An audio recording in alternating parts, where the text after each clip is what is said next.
Ikalawang kabanata.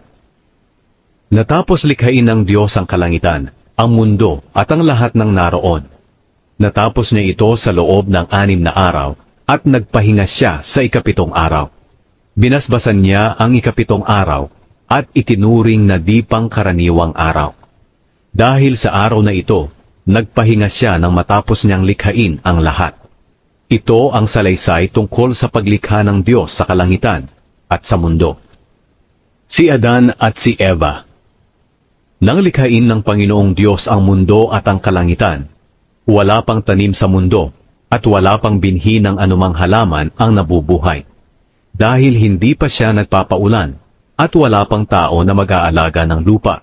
Pero kahit wala pang ulan, ang mga bukal sa mundo ang siyang bumabasa sa lupa. Nilikha ng Panginoong Diyos ang tao mula sa lupa. Hiningahan niya sa ilong ang tao ng hiningang nagbibigay buhay. Kaya ang tao ay naging buhay na nilalang. Pagkatapos, nilikha rin ng Panginoong Diyos ang isang halamanan sa Eden, sa bandang silangan. At doon niya pinatira ang tao na nilikha niya.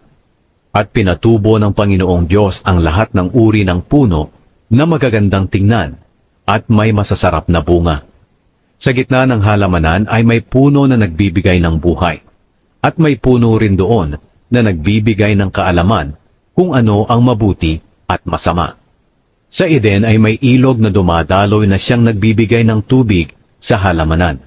Nagsanga-sanga ito sa 4 na ilog. Ang pangalan ng unang ilog ay Pishon.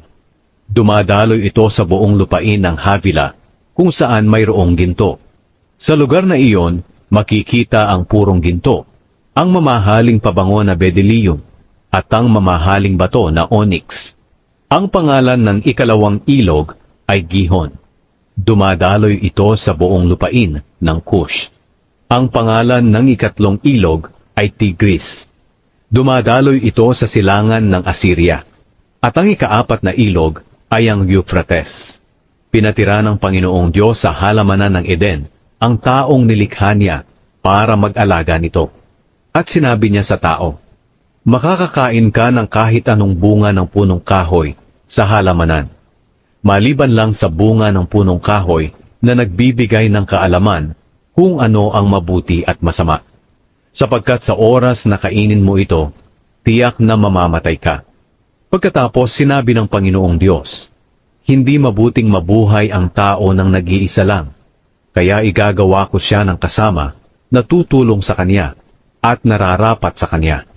Nilikha ng Panginoong Diyos mula sa lupa ang lahat ng uri ng hayop na nakatira sa lupa, pati ang lahat ng uri ng hayop na lumilipad.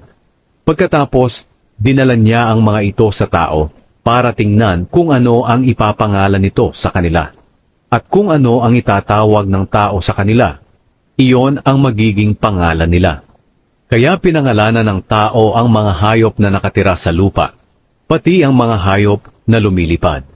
Pero para kay Adan, wala kahit isa sa kanila ang nararapat na maging kasama niya na makakatulong sa kanya. Kaya pinatulog ng Panginoong Diyos ang tao ng mahimbing. At habang natutulog siya, kinuha ng Panginoong Diyos ang isa sa mga tadyang ng lalaki at pinaghilom agad ang pinagkuhanan nito. Ang tadyang na kinuha ng Panginoong Diyos sa lalaki ay nilikha niyang babae at dinala niya sa lalaki. Sinabi ng lalaki, narito na ang isang tulad ko, buto na kinuha sa aking mga buto at laman na kinuha sa aking laman. Tatawagin siyang babae dahil kinuha siya mula sa lalaki. Iyan ang dahilan na iiwan ng lalaki ang kanyang ama't ina at makikipag-isa sa kanyang asawa, at silang dalawa ay magiging isa. Nang panahong iyon, kahit hubot-hubad silang dalawa, hindi sila nahihiya.